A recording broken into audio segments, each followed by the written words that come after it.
تاکہ جب میں آپ کے سامنے اپنی بات رکھوں تو آپ یہاں مجھے مطمئن کر سکیں اس بات پر کہ میرا ایجنڈا نہیں ہے، یا یہ کہ یہ میرا ایجنڈا ہے اور آپ کے مفاد کے لیے ہے، کچھ تو کرنا پڑے گا نا جی۔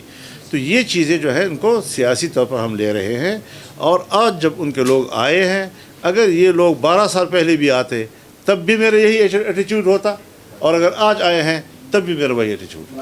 بہت شکریہ۔ عدالتی نظام جو ہے وہ اس وقت چل رہا ہے، آپ عدالتوں میں نہیں گئے، پی ٹی آئی عدالتوں میں گئی ہے، آپ سمجھتے ہیں کہ اب ضمنی الیکشن بھی ہو رہے ہیں اور آپ ایک عوامی جو ہے عوام سے رابطے میں ہیں، تو آپ سمجھتے ہیں کہ عدالتی نظام میں کوئی انصاف ملے گا جو لوگ عدالت میں گئے ہوئے ہیں الیکشن کے خلاف؟ حضرت ہمارے ہاں ساری چیزیں شخصیات کے گرد گھومتی ہیں۔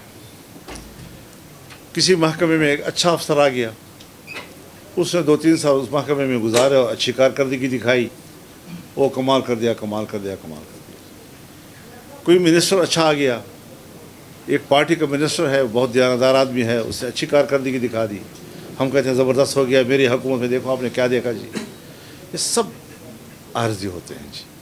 عدالت بھی ایک جج آتا ہے، وہ اپنی کارکردگی دکھاتا ہے، ہم اس کی تعریف کرتے ہیں، اس کا معنی یہ نہیں کہ عدلیہ ٹھیک ہو گئی ہے، وہ جج ٹھیک ہے۔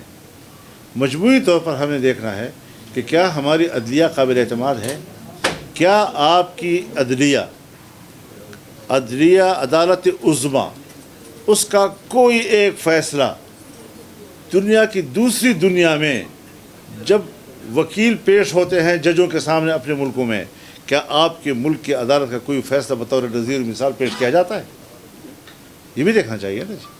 تو اگر پاکستان کے فیصلے اور عدالتوں کے فیصلے دنیا میں کسی کورٹ میں بطور نظیر پیش نہیں کیے جاتے تو اس سے آپ اندازہ لگائیں کہ مجموعی طور پر ہمارے ادارے کتنے گر چکے ہیں اور اپنا اعتماد کھو چکے ہیں۔